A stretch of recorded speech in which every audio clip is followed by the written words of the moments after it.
Баршаңызға қайырлы күн, ұстаған оразаларыңыз қабыл болсын. Бүгін оразаның 26 күніне арналған ас мәзірін сіздерге ұсынамын. Біздің бүгінгі ас мәзірімізде хамир хасиб тағамы және сүзбелі пирог. Біздің бүгінгі жасайтын тағамымыз өте ерекше әдіспен жасалады және де дәмі тіл үйіретін өте дәмді тағам болып шығады. Өзбек халқының ұлттық тағамы хамир хасибті бізбен бірге жасап көріңіз. Ең алдымен қарапайым әрі өте дәмді болып шығатын сүзбелі пирогты жасайық. Ыдысқа 260-280 грамм шамасында електен өткізілген ұн саламыз.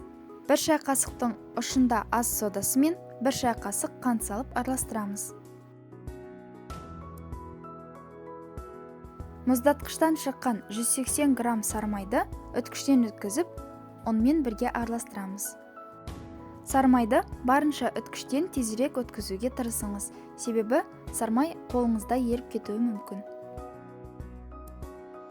Онымен жақсылап араластырып болған соң, бір жұмыртқаны сарысынан ажыратып аламыз. Содан соң осы сарыуызды ұнға салып қамыр илейміз. Егер сіздің ұныңызға бір жұмыртқаның сарыуызы жетпесе, ақуызды да салуға болады.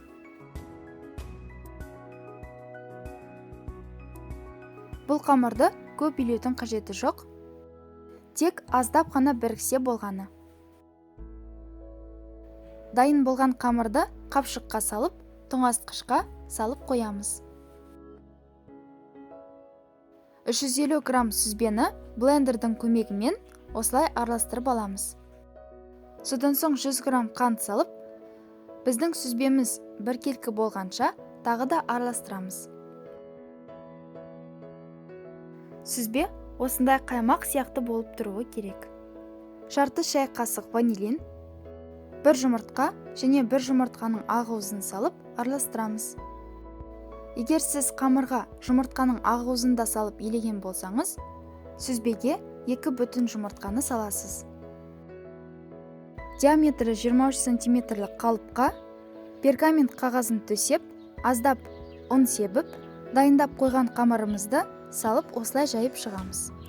Қамырдың астыңғы бөлігін бокалдың көмегімен тегістеп шығамыз. Дайындап қойған сүзбелі кремімізді құйып, пирогты 180 градус қызып тұрған духовкада пісіріп аламыз. Пирогты пісіріп болған соң бірден кеспеңіз, себебі ортаңғы бөлігі, яғни кремі, осындай сұйық болып тұрады. Пирогты алдымен бөлме температурасында жарты сағаттай суытып, содан соң 2-3 сағатқа тоңазытқышқа салу керек.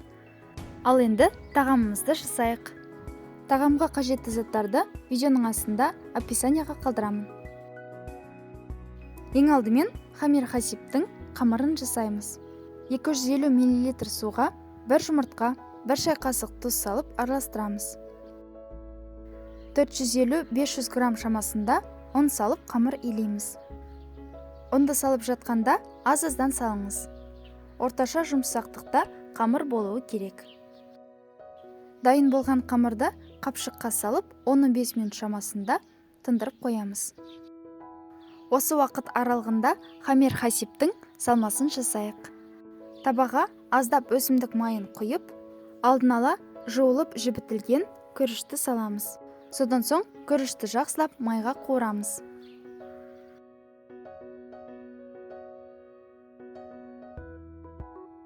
Күріш қуырылып болған соң 200-250 мл шамасында су құйып, тағы да қайнатамыз.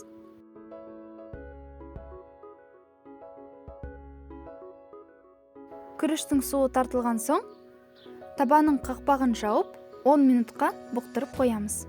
Күріш тым қатты езіліп кетпесін. Піспей қалған күріш сияқты болуы керек. Дайындап қойған қамырымызды 2 бөлікке бөліп, тағы да аздап қана илейміз. Қамырды 2 рет илесеңіз, тез әрі біркелкі болып жайылады.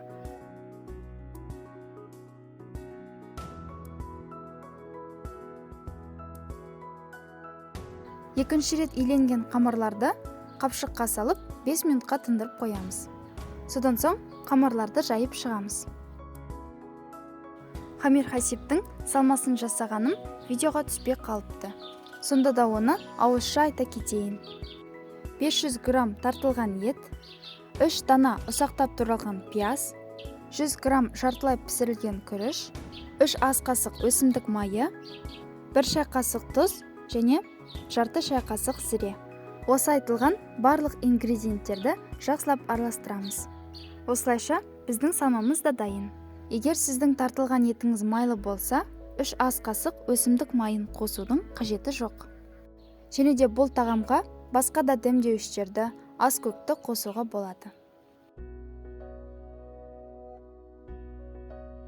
Қамырды орташа жұқалықта жайып шығамыз. Содан соң осы видеода көрсетілгендей етіп кесеміз.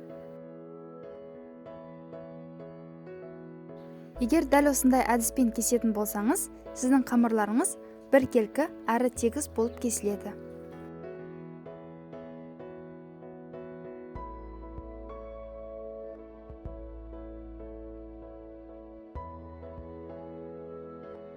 Қамырларды 7-8 см шамасында шаршы етіп кесіп шығамыз. Кесілген әрбір қамырларды жайып, салмасын саламыз.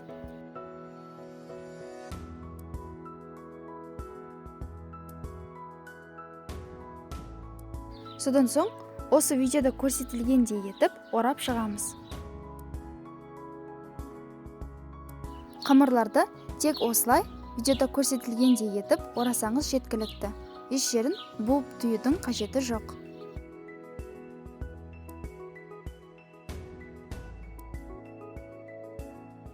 Осы қамырды орап жатқан аралықта мантыварканың суын қайнатуға қойып қойыңыз. Барлық қамырларды орап болған соң, мантыварканың листін міндетті түрде майлап шығу керек. Оралған қамырларды бір-біріне тимейтіндей етіп салып шығамыз. Менде 2 бөлік қамырдан осынша хамир хасип шықты. Дайын болған хамир хасипті қайнап тұрған мантываркаға салып, 1 сағат уақыт аралығында пісіріп аламыз. Мантыварканың астын ең жоғары градусқа қоямыз. Сонда біздің қамырымыз езілмей піседі. Ал енді тез уақыт аралығында жасалатын соусты дайындайық. 1 пиязды ұзындау етіп турап, майға қуырып аламыз. Біздің пиязымыз алтын түсті болуы керек. Қуырылған пияздың үстіне 2 ас қасық томат пастасын салып араластырамыз. Томат пастасында аздап қуыру керек. Содан соң 1 шай қасық қант салып араластырамыз.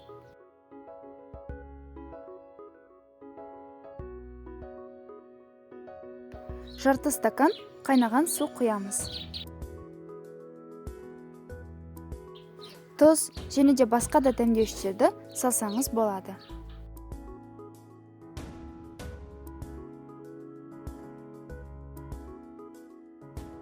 Міне, біздің соусымыз да дайын.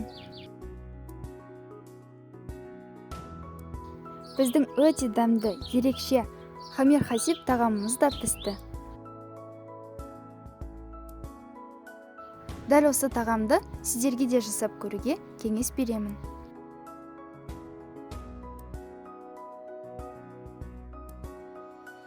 Ауызашардың 26 күніне арналған ас мәзіріміз де дайын. Ас мәзірі сіздерге ұнады деген ойдамын. Ұстаған оразаларыңыз қабыл болсын. Бізбен бірге болғандарыңыз үшін алғысым шексіз.